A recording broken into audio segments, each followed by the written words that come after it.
بسم اللہ الرحمن الرحیم۔ آج کی حدیث خواتین کے حوالے سے ہے۔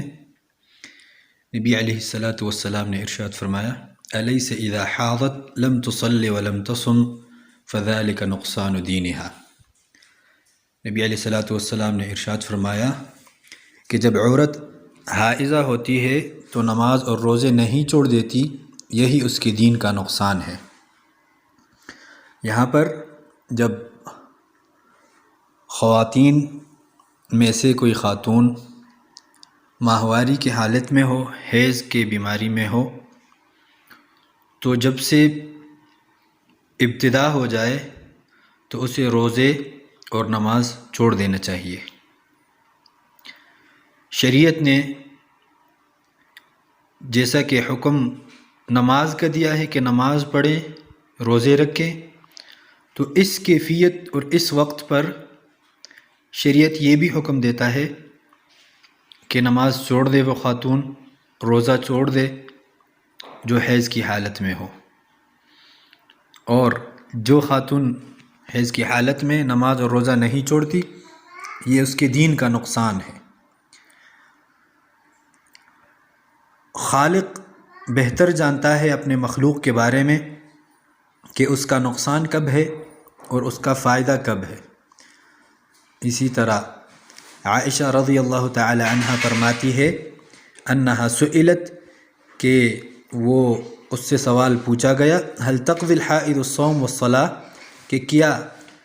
حائضہ عورت جو ہے وہ نماز اور روزے کی جو ہے قضا اس پر واجب ہے؟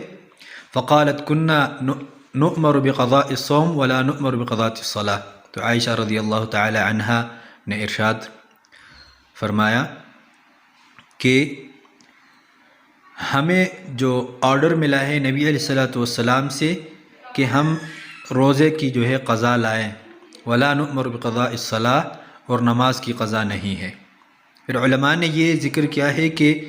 نماز چونکہ روزمرہ کا عمل ہے، دن میں 5 مرتبہ نماز کا حکم ہے، تو اس کی قضا مشکل ہے، کیونکہ بہت ساری نمازیں جمع ہوتی ہے اور پھر اس کی قضا ادائیگی جو ہے وہ مشکل ہو جاتا ہے، تو اس لیے شریعت نے اسے معاف کر دیا۔ اور روزہ چونکہ سال میں ایک دفعہ ہوتا ہے اور بہت بہترین عمل ہے اور یہ اللہ کے لیے ہے اور اس کا ثواب اور اجر جو ہے نہایت زیادہ ہے، تو اس وجہ سے اس کی قضا کا حکم شریعت نے دیا ہے۔ پھر علماء فرماتے ہیں کہ اذا رأت الدم، جب عورت خون دیکھیں، بلڈ دیکھے، ان تدع الصلاة و تدع الصیام، تو اس کو چاہیے کہ وہ روزہ بھی چھوڑ دے، نماز بھی چھوڑ دے، وَأَلَّا يُقَرِّبَهَا زَوْجُهَا بِالْجِمَاعِ، اور وہ اس کا شوہر اس کے قریب نہ جائیں، وَأَلَّا تَمُسَّ الْمُصْحَفَ،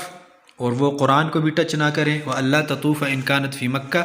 اور اگر وہ حج اور عمرے کے لیے گئی ہے تو وہ طواف بھی نہ کریں، اور جب یہ بیماری ختم ہو جائے تو پھر حتیٰ تطہر، پھر وہ طہارت لے، غسل کرے، غسل الجنابہ، جنابت کی غسل جو واجب ہوتی ہے وہ غسل کر کے پھر اس کے بعد یہ ساری چیزیں جو بند ہو گئی تھی اس لمٹ کے لیے وہ دوبارہ حلال ہو جاتی ہے۔ پھر نقصان اس کے عقل کا اور دین کا ایک اور حدیث میں ہے کہ اما نقصان عقلها فشہادت نصف شہادت الرجل، اس کے عقل کا جو نقصان ہے وہ کیا ہے کہ اس کی گواہی مرد کے آدھے کے برابر ہے، یعنی ایک مرد اور 2 خاتون گواہی میں برابر ہے، تو یہ اس کے عقل کی جو ہے نقصان ہے۔ اور نقصان دین کا کیا ہے؟ اما نقصان دینها فألیس اذا حاضت المرأة ولم تصلی ولم تصم،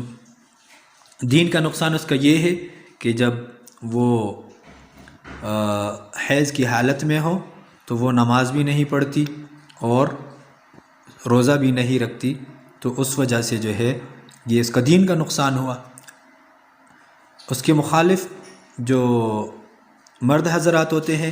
اس کا کنٹینیولی یہ سلسلہ چلتا ہے نماز کا، اور کنٹینیولی سلسلہ چلتا ہے روزوں کا، اس میں جو ہے رکاوٹ نہیں ہوتی،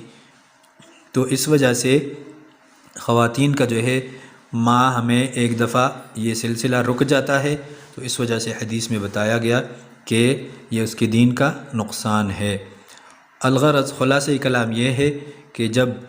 خواتین میں سے کوئی خاتون ماہواری کی حالت میں ہو تو اسے چاہیے کہ وہ روزہ نہ رکھیں اور نماز بھی نہ پڑھیں اور بعد میں روزے کی قضائی کرے اور نماز کی قضائی نہیں ہے۔ السلام علیکم ورحمۃ اللہ وبرکاتہ۔